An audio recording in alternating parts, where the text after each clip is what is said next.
Hello and welcome to another one of your interviews on the Hormone Balance After 40 Summit. I am your host, Bridget Danner. Thank you so much for being here, and thank you to our summit sponsors and our daily sponsors. And a reminder to you that you can own this summit, all the recordings and notes and a pile of bonuses. So check that out on this page. Check out that link and enjoy this interview.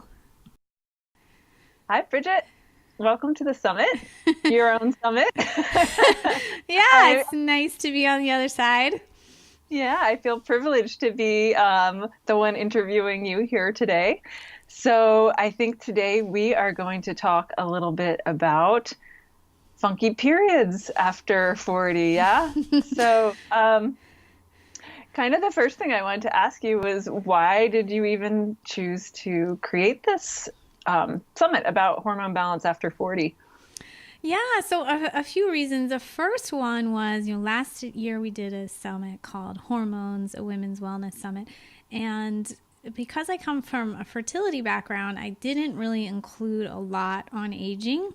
And I got some complaints. Why isn't there more stuff about menopause? And I thought, uh-oh. And at first I didn't really, get it because I had the concept of what the summit would be in my own head, but other people were like looking for a missing piece, But it made me realize there's a need, there's a desire for more information. For myself, I'm 42, and because of some chronic virus and mold I was exposed to, my hormones really were going sideways in my late 30s. And so I think there could have been some perimenopause component, but as I'm learning, there can also be some strange underlying components.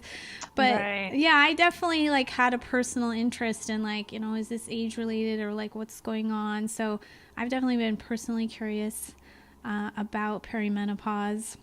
And then, I chose this topic on periods today because I think that in the conversation, the period changes don't get talked about enough or aren't understood enough. They get a lot of band-aids with birth control pills or hysterectomies, which is quite severe. While I was getting ready for the summit, I read one book, and there's a whole chapter on symptoms, section on insomnia, section on, hot flashes. And I got to the end, I'm like, there is no section on periods in here. So Isn't that crazy? That's no, crazy. no, it's a really funny kind of missing part of the conversation, maybe because it's hard to understand. But you and I talked, I said, well, do you feel like women are bothered by these symptoms? And I think sometimes they really are. If they're flooding, if they're very heavy, if they're spotting all the time. That was sort of the problem I was dealing with, which has gotten much better, just feeling like, when you feel like you're either spotting or bleeding, 3 weeks for, 2 or 3 weeks of the month is too much. So, I wanted to cover myself this topic of periods. Yeah. Yeah. And it's so interesting, even just the things that you don't hear about until you go through it as a woman, sort of even just post childbirth and stuff, what to expect with that. It's like this big mystery that everybody keeps cloaked and shrouded until you go through it. And it's so crazy. We should all know about what to expect as we go through menopause. So, why do periods get so weird? Why do we get all this spotting and periods coming early, late, heavy, light, and all that as we go through this change, right? Yeah. The change. We've heard a little bit about it on the summit already. Estrogen is getting lower and progesterone, but I want to just kind of go over the whole thing, especially it's how it relates to our period. So, when we hit puberty, everything wakes up, hormones are being produced, enter those reproductive years. There can be some wonkiness those first few years of puberty because the brain is getting used to its relationship with the ovaries and how to work. And then there's some years that hopefully things are pretty steady, from, 20 to early 30s, where you really are ovulating every month. Things are, if you're having a healthy lifestyle, that things can be quite regular. And then depending on your genes and your situation, I think that some age-related things could happen, in late 30s. But like a lot of our guests have mentioned, like there's a mix of the stress piece. So sometimes you're wondering, well, how much is stress has depleted my hormone levels, and how much is aging, and it's sort of hard to pull those apart. But there can be some age-related things in late 30s, early 40s, and you may not see it in your period necessarily. Like I've talked to some women who are 51, and they say, oh, and I know I'm still ovulating every month because I'm still very regular. There's no way you're ovulating every month at 51 because there's a decline, and some people will see that decline in more period symptoms than others. So I think our guest, Dr. Shell, said, kind of first progesterone goes. So at the start of the month, if you haven't become pregnant, the body recognizes that, and it tells the ovaries, okay, time to start again, grow an egg for this month. And part of that growth is estrogen, part of that growth process, growing the ovaries. The ovaries are producing estrogen that grows the lining to get you ready for the next cycle. So the estrogen is dominant that first phase of the cycle, and then when it kind of reaches a critical peak, the body recognizes that too through feedback, and it sends out some new hormones to say it's time to release an egg. So an egg is released if everything's going smoothly, and then what's left over from that egg sac is called the corpus luteum, and that produces progesterone. So the second half of your cycle, you have progesterone and still estrogen. Estrogen doesn't really go away, but the progesterone should be much higher.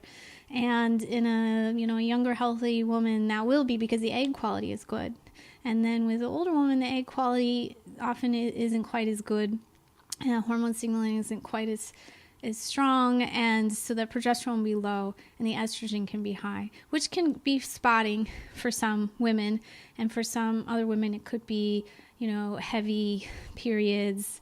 When you see those big loopy clots, that's usually a sign of estrogen dominance. So estrogen grows the lining, and progesterone kind of smooths the lining. So if you see a glob, it's estrogen pushed through and was growing more lining the second half of the month. So that's kind of a common imbalance that starts out with, and you've seen this too, Anne, with many of our fertility clients, like they're seeing that low progesterone, that weaker luteal phase, that second phase of the cycle. So that's kind of a common thing to start with. If you don't ovulate at all, you'll often have your period in 2 weeks. So if people say, I'm getting my period every 2 weeks, it's probably because you didn't ovulate. And so when that should have been a shift in the middle of the month, there was just sort of a collapse. So the period comes. But it depends. Other women could not ovulate. I've seen this too, but they'll make it the whole month. They'll have what looks like on paper, kind of like I talked about before, a younger woman too can have what looks like a normal cycle on paper, the right length and all that. But if you try to check the ovulation markers, they didn't actually ovulate. So as we get older, the body wants to keep trying to reproduce, and sometimes the egg's quality doesn't match that. So you'll get more irregularity, like some months, maybe you'll get a good egg or some strong signaling, and you'll have, a smoother period, and then the next period will be, short or heavy. And so it can vary, and it can be super frustrating. But I generally see people with the spotting first, coming early, heavy, and then kind of in the later years will be more skipped periods. And that can be estrogen dominance too, right? Because if you're never making an egg, there isn't much progesterone being made, but the estrogen is still hanging around. So then your lining is really growing, and you could get quite a heavy period, which you talked about in your talk. Yeah, mentioned. Yeah. So cool. Well, thanks for all that background. I guess one of the questions that people often ask, and it's sort of an interesting and I don't know, the question of, is this preventable? Which I don't know. Yeah, I'll just leave it at that. But it's kind of an interesting question just to ask in general. Sort of gives a sense of a mindset around all of this.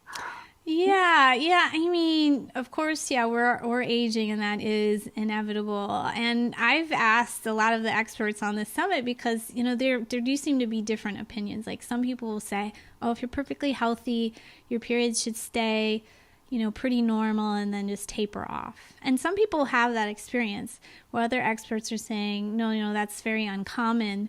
And that even if you are being healthy, your periods will still become irregular because it's a normal process of the signaling ending. It's like the opposite of puberty, where things, if we remember our first, years of periods, they weren't that fun either, usually. And this is the opposite. And that kind of the signaling and everything's changing. So it's a loaded question, but I wanted to take it on because I think it's an interesting one. I think the general consensus is we can probably reduce our symptoms by lowering our toxic load, lowering our stress, not exposing us to xenoestrogens. If we have excess body fat, that's going to be tissue that's making estrogen.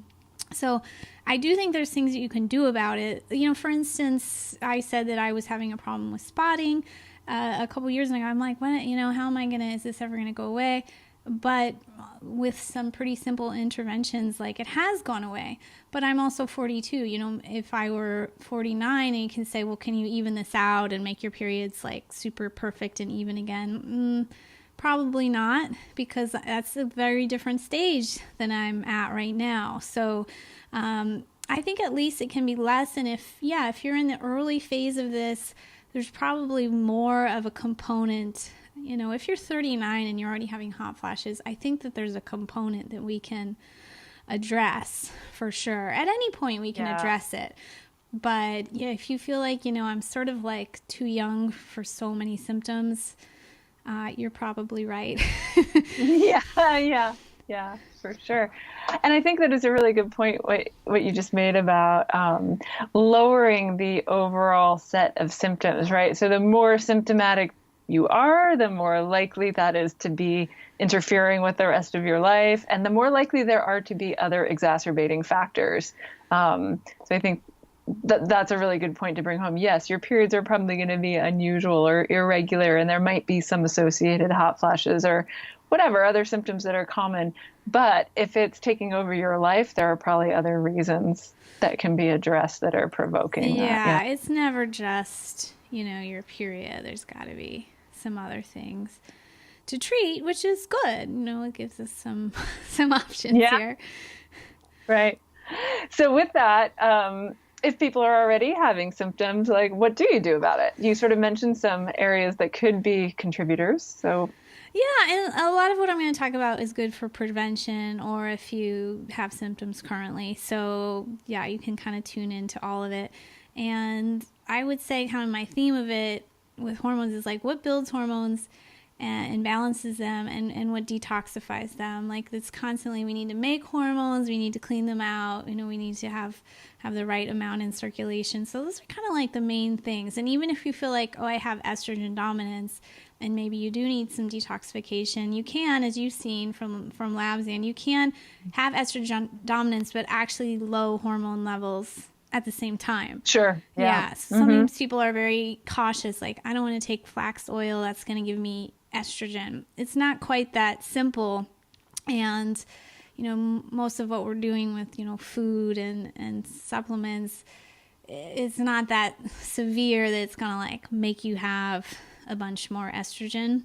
So I still think that most of us in this kind of very stressed out world do need to still think about building hormones and giving their body the nutrients it needs to build hormones, because the body is wise and it will kind of decide how to distribute things. It's not going to say, she's gave me some fat. And there's different types of estrogen too, right? There's some that are more inflammatory and some that aren't. So don't be afraid, I guess, to build hormones. So mostly this talk is going to be about supplements, but just to kind of give some background, there's other things that build hormones than supplements and even than food. One of our speakers, Nikki Greatrix, talks about like the importance of love and how we need it to grow, and that it can't be measured, but we certainly need it. And one of our other speakers, I love that. Yeah, I knew you would. Another speaker talked about oxytocin, and she didn't touch on it a lot, but I know she's a big fan of it. And sometimes with all the stress of midlife, we just aren't connecting and loving. And that's like a very important hormone too. Just getting sleep, getting rest. Nikki Graytrix also talked about, like, 2 20-minute periods where you're just resting a day. You talked about the importance of having relationships and making time for those in your schedule. So it's definitely not just food. Also, we're learning that you can get energy from fresh air, from touching the earth, from the ocean, from the sun. So just like, when you go on vacation, you feel better, or when you go camping, you feel better. It's real, right? You feel better. You feel energized. So getting that into your day is important. Exercise builds hormones too. It builds testosterone that makes you feel sexy and it makes you feel energetic, and builds muscles. It gets you oxygen. And then we can get into food. So I would talk first about the macronutrients. So that's protein, fat, and carbohydrates. And carbohydrates ideally coming from vegetables and fruits. And those macronutrients are building blocks of hormones still. So we can, first we want to start with foods, rich, nutrient-dense foods. And one thing I'm noticing as we've been doing our program and with coaching clients is, like, there are some, like you said in your talk, who are very advanced with their diet. But I think there's a lot of women in the category of trying to eat right, and in a way they're looking good, like they're having, baby carrots and hummus, or they're having like a Lara bar, or, a salad. But there could be still a real lack of nutrients in that kind of. Yeah. So there's, in a way, when you think about it too, these are all still kind of convenience foods sometimes. Like, you can buy a bag of baby carrots and hummus really easily, a Lara bar really easily. So they're better certainly than a candy bar or, a donut or something. But they still just, I think if you're in that stage where you're eating, you're like, I'm trying to eat well, there still could be another level of nutrition that you can hit. Like, a salad can actually be not that healthy if it's, iceberg lettuce and ranch dressing. Right. But there's a paleo. Yeah. Not to say our clients are doing that, but there's a way to really up that salad, right? And put, you put some salmon on it, or some leftover like stewed chicken, or I'm putting hemp oil on everything now. I feel like it's a big part of why I'm not spotting anymore. You put some hemp oil on there for the dressing with apple cider vinegar that we said was good for you. You put some pumpkin seed on there. You have some fermented vegetables. You have some roasted vegetables. Like, you can really up that salad. Maybe a hard-boiled egg that's a pastured egg. So, yeah, a lot of the foods are rich and have good flavor too. You can use more like coconut creams or grass-fed butters.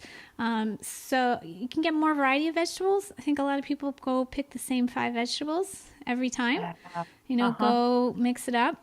Try to get the stuff from the farmer's market or the CSA or your own garden, because it's going to have more nutrition, than what you buy at the grocery store. So I think if you're feeling like you're eating the right stuff but still having symptoms, I would say, like, up the game, so that every food you eat, like, oh, that's got some nutrition in there. And it's not that hard once you get in the habit. And then just to do it regularly throughout the day. If you're skipping breakfast, or just eating a piece of fruit for breakfast, or just having coffee, which is really common when you don't get that protein in the morning, and some fat and some fiber, protein, fat, fiber, best things to get at every meal.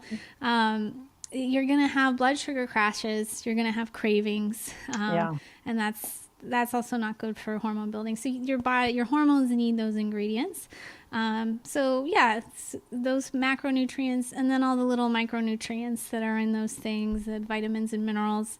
So I think we kind of covered that, but yeah, even beyond that, supplements are called supplements because they're to supplement the diet. And even if we're trying to eat right, we still, you test, micronutrient levels in people. And I bet you find people who feel like, oh, I'm eating well. How am I not getting all my micronutrients, right? Yeah. So we have digestive issues. We have soil quality issues.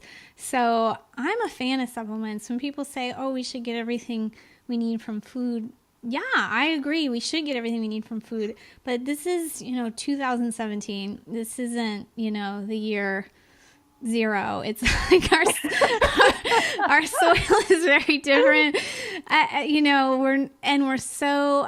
I was just talking to a client earlier. Like, I don't think we realize how much our culture has changed, how much stress we put on ourselves with like the advent of technology. So we're stressed a lot. We're facing a lot of toxins in our environment. We're not getting all the nutrients, even out of organic food, often that we used to. So I don't think you can get everything from food nowadays, and it's a shame, I guess. But I think that I'm glad supplements were invented. I think too. There's maybe an eventuality with some people where they can. But oftentimes that's not the starting point. Like most people do need some kind of supports at the beginning. It's probably true. And for the most part along the way, if you're not, cultivating your own garden and stuff like that. But yeah, it's true. It's even people eating what seem like really nutrient dense diets, and they'll be very depleted on a micronutrient test in some cases. Yeah. Yeah, and like the amounts that we need for optimal function are really hard to get. Like I was just learning about zinc, and it's in like seafood and meats, and but it's also like, I can't remember if it was that one or B6, but maybe it was a B6. But it's destroyed by heat really easily. Well, mostly we're heating our food. We're not eating raw liver. So yeah, there are issues. I mean, even when you look at, it's the paleo diet, the work of Jason and Mira Calton, I really like, because they're looking at all these different diets and can you get the micronutrients from them? And it's still challenging. So yeah. Anyway, yeah. Can I get into some supplements? Yeah, please. Okay. Please. So let's start again with the macronutrients. So if you feel like it's hard for you to find, get enough protein, or, you need a quick breakfast, you can use protein powders in the morning or for a snack, or if you have kids who, won't eat certain things, even if, you're vegetarian, you can do a pea protein, a hemp protein. If you're not vegetarian, you can add in the options of doing a collagen powder, which I really love, or a whey protein, which has great benefits. It's not a taste that I enjoy. But to get like 30 grams of protein in the morning is a really great stabilizer, and it's quite a bit. So to get a powder is a good option. Another thing I like is greens powder. So the amount of vegetables we need a day, I think, is different numbers, but probably around 7 servings, which is kind of hard sometimes for people to hit. Although I think we can do it with like that rich salad that we talked about earlier, a vegetable at breakfast, a couple more steamed vegetables at dinner. But a nice little help out is to do a greens powder. It has a lot of like good organic greens in it and some berries, spinach, parsley, broccoli sprouts. So some really amazing nutrition. And if you're traveling or something, it helps. I don't have it here, but there's also Reds powders that just have more antioxidants, like kind of from fruits. So that's cool. So that's kind of some proteins and carbohydrates that are healthy. And then I think the fats. What was that product that you were showing? Oh, this one is called Essentia Greens, but I think the one that we may carry in our store we call Paleo Greens. Okay. Yeah. So, and then just getting into fats, it's so important to get good fats for hormones and avoid junky fats. So if you're eating out a lot and you're getting a lot of canola oil or soy oil, when you bake at home too, I think people think, if I bake something, I have to use vegetable oil because it says it on the recipe. You don't have to. Please don't. Yeah, very inflammatory. So when you take in these inflammatory oils, kind of blocks the production of anti-inflammatory hormones and prostaglandins. I've got a prostaglandin is like a hormone-like thing that kind of creates little sparks and reactions. So it helps with like hormone regulation and production. And you want to spark the ones that are healthy and anti-inflammatory. So getting good fats is really important, and avoiding unhealthy fats. Fats are huge for hormones. So I am a fan of a fish oil. This is a omega fish oil. If you're a vegan, you can also do one that's made from algae. So you want to get the EPA is the one that we're looking at that helps build anti-inflammatory prostaglandins for hormone production. So like I do right now, this little packet, I just started to do these last year, but this is like twice a little day packet. So every day I get 2 fish oil capsules. And then I also like to get, let me see if I have it with me. I don't think I do, a GLA supplement. So that's a different fatty compound. You talked about your lecture about borage flower. So when we're making prostaglandins to help regulate our hormones and our inflammation, our body can take some fats and kind of turn them into other things. But if we can give them sort of the most direct access to that clean production, these gamma-linoleic acids, fatty compounds, are really strong for building hormones. And they're not in a lot of things, but they are in like hemp oil, flax oil, but they're in evening primrose oil. And I think the number one concentrated source of GLA is borage oil. So I don't have that with me, but I usually take a couple of those a day, and I think they really help too. I think these things can, it sounds simple, fish oil or borage oil maybe is new to you. These things are pretty simple and affordable and can really carry you through. Although I will say quality is an issue. Like if you're going to buy fish oil, never buy it at Costco, never buy it at Walgreens. There's huge quality, differences in fish oil. You want a company that, sources fish from the right place, tests it for heavy metals. And then something I've learned more recently is that, so omega-3 fats are a triglyceride, which sounds bad on your lab's test, but in this case, it's just the way that the compound is formed. But you want a supplement that has a high amount of triglyceride fish oil because that's the kind the body recognizes. There's another kind that they sometimes do. It's an ethyl ester. It's just the way they kind of, when they process the fish oil, they break down the fat and it attaches to an ethanol molecule. But it's like the body doesn't, the compound isn't even like a fat or an oil that the body really recognizes. So beyond quality and is it fresh, I would say this is something people are less educated about, is like, what is the type of fish oil? Is it kind of this more processed fish oil that really to the body isn't even a fat or an oil? So you want some that's high. This is the one that we have is like 90% triglyceride fish oil. So just a little side note I thought was interesting. Let's see. Is there anything else I wanted to talk about that? Yeah, to make prostaglandins too, you need certain micronutrients. So fat is like, prostaglandin is a fatty compound, so it needs fat. But you also need different micronutrients to make it. So we're really getting down to like how are hormones made? They're not just made with well wishes, they're made with nutrients. I got into that thing about when I did fertility work, because people say, doctors would tell my male clients, oh, well, you don't need to work on your nutrition for sperm. I'm like, well, what's it made out of? Just thin air? No, it's made out of food, nutrients. So same for hormones for women. So we need certain nutrients to make hormones. We need the B vitamins quite a bit. Some that specifically we need for prostaglandin production are B12, B6, biotin. We need protein that we already talked about. We need zinc that I mentioned briefly. We need vitamin E, which is usually kind of from animal sources. So we need to get all these things in. We need to talk about, and another thing that can break production of prostaglandins is inflammation, sugars, alcohol.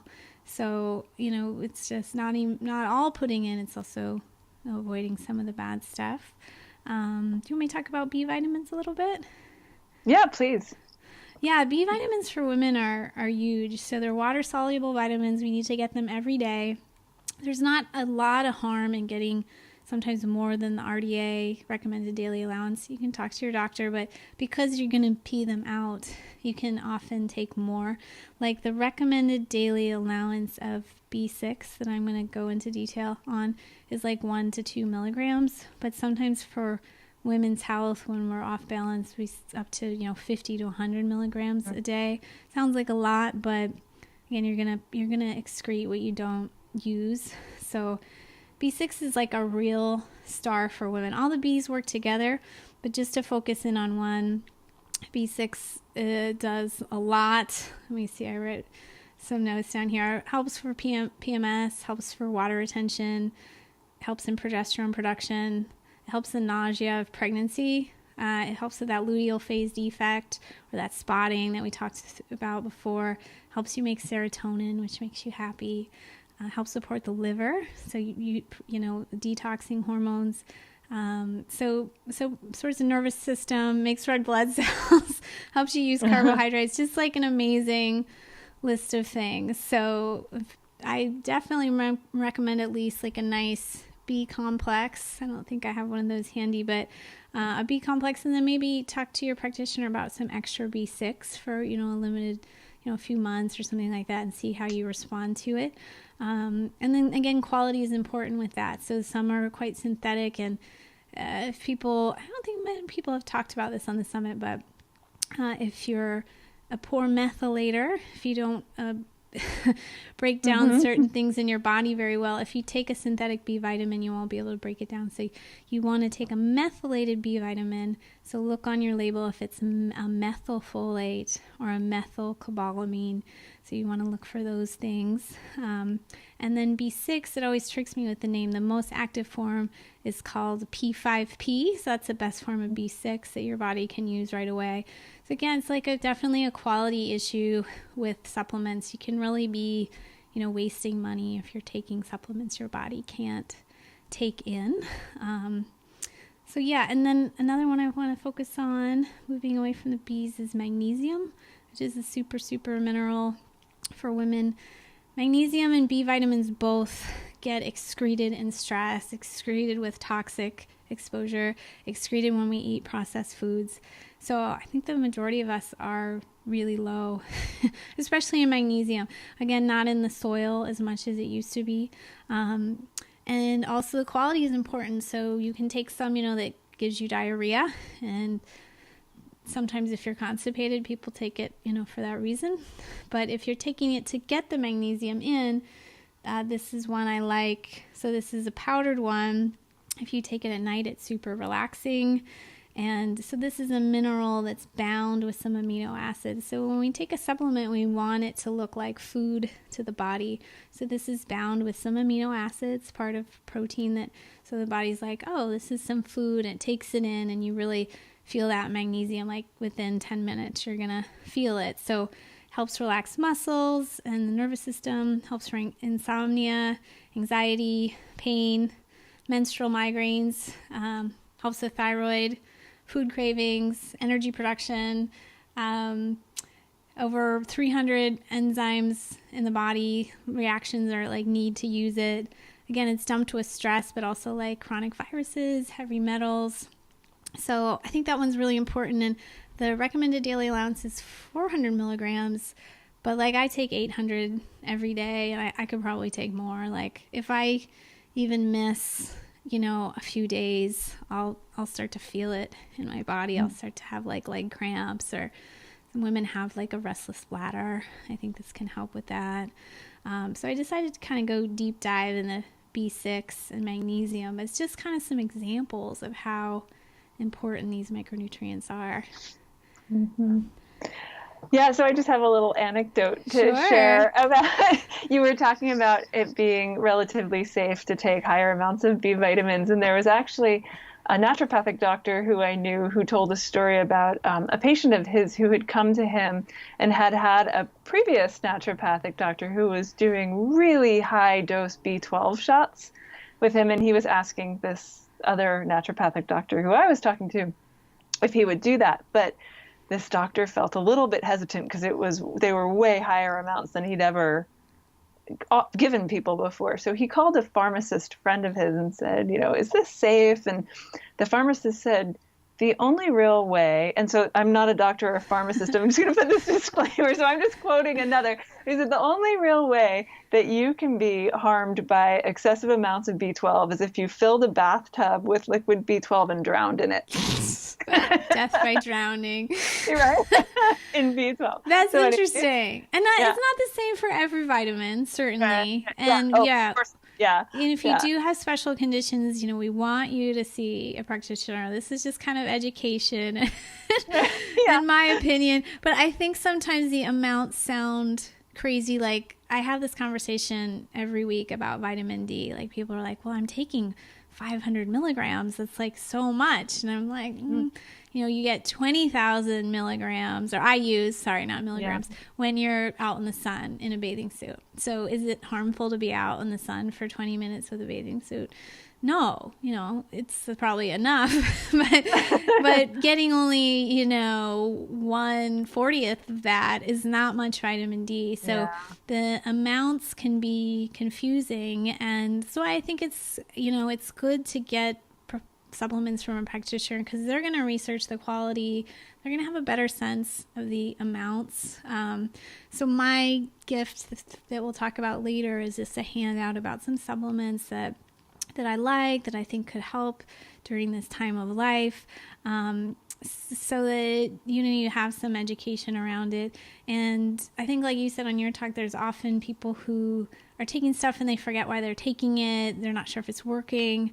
One thing we offer through our company as well is like a supplement review.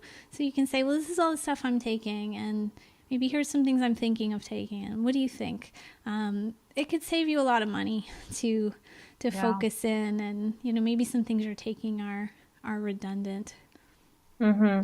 Yeah, I think that's really important too. You talk so much about quality and how sometimes the quality products are more expensive at the outset, but if you're paying money for something that your body's not absorbing, it doesn't have any impact, right? So, the long-term cost benefits are often there, even if you're paying more for a particular product. Yeah, I think they've done some studies on, like, if you take like a Centrum multivitamin or something like that, like it's, it's basically all just coming out in the toilet, so to speak. There's not much going in. So yeah, I've mostly covered stuff, but I have a few more ingredients I could spitball if you like.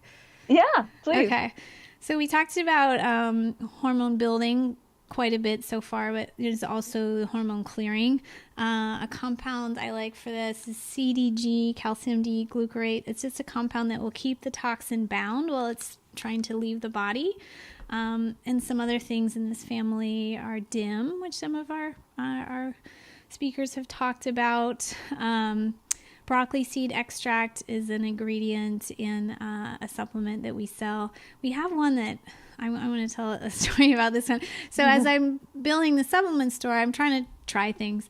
And so there's one I ordered for Hormone Balance. And I don't know, I just wasn't taking it in a real serious way. I was like taking it kind of when I felt like it. And I don't know why. I just hadn't gotten, I don't know, I was taking other things, and here was just one more.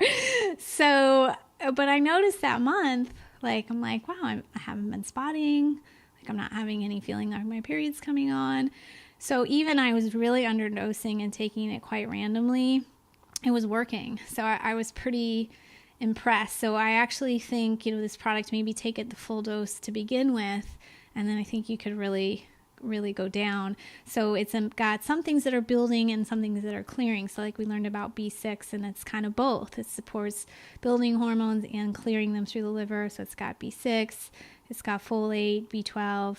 So it's got a mix of things. It's got the calcium D-glucarate we talked about. We got the black cohosh that you talked about.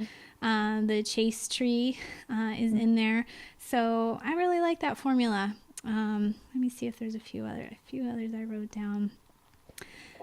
You talked about the urethra. We've got an adrenal support as well with some ashwagandha, which some of our other speakers have talked about. Again, it's got some B6. It's got some licorice that you talked about, rhodiola. So again, talk to your doctor, but I think it's for, a lot of people pretty safe. And especially as we get deeper into menopause, as we get older, we can't really keep asking the ovaries to produce anymore. It's not their job as much, although I did learn that like as the egg layer kind of dies off, so to speak, the inner layer starts to get a little bit more active, but producing a different kind of estrogen. Yeah, so interesting. It doesn't end. But I think when you're later towards, in your 40s, you don't necessarily keep beating those ovaries anymore. And instead you want to support the liver, support the adrenals, work on your gut health, just kind of giving that nice base. So that some adrenal support could be really great. And see if there's anything else I wanted to mention phosphatidylserine, which has been a big helper to me over the last few years. It's another kind of fatty compound. And it probably does a lot of things, but it lowers cortisol in a way that's really helpful to me. A lot of women don't sleep well, so some of those adaptogens we just talked about can help you sleep better. I'm a fan of like sleep support as needed, because if you don't sleep right, you're not going to be cleansing and healing your body. You're going to be, crabby and reaching for sugar the next day. So that's one that probably you can't buy on a shelf, but phosphatidylserine or PS, I like in some instances. Maybe I'll end with the simple vitamin C. And it's one of the first vitamins discovered. It sounds really simple, but your adrenals use a lot of it. And it also has properties to detox your body. You can get it from, I'll do like a half a lemon in water in the morning or in the afternoon. But you can also get it in a higher dose in a supplement. It's very versatile. And again, with quality, you want to take it with some bioflavonoids. So if a lemon has the juice, it also has that white stuff. It has the bioflavonoids. So if you take vitamin C, you want it with some of those bioflavonoids. Again, pairing it so it looks like a food more to the body, and it gets used better. Great.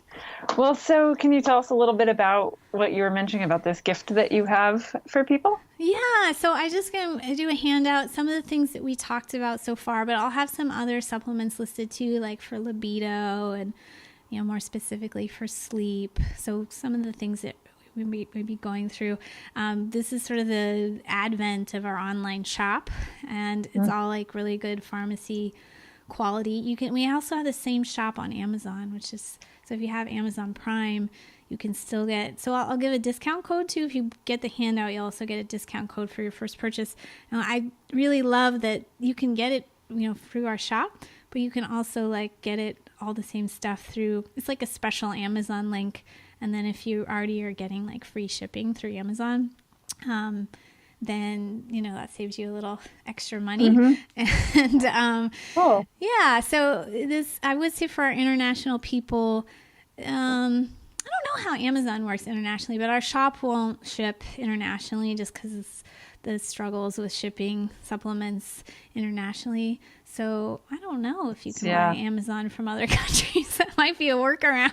I'm not sure how that works. Some can. There are also some like localized Amazon shops. Like Germany has a specialized one. There's an Amazon UK shop. So but not that, I don't know, obviously your link isn't set up there, but I'll have to look into that now that I opened my big mouth about it. So I just realized, it won't necessarily, I think that's something we'll work into over the years, is like kind of hosting our own thing. But for now, we're sort of partnering with this great company, Designs for Health, that's like pharmaceutical grade supplements that you can get your hands on.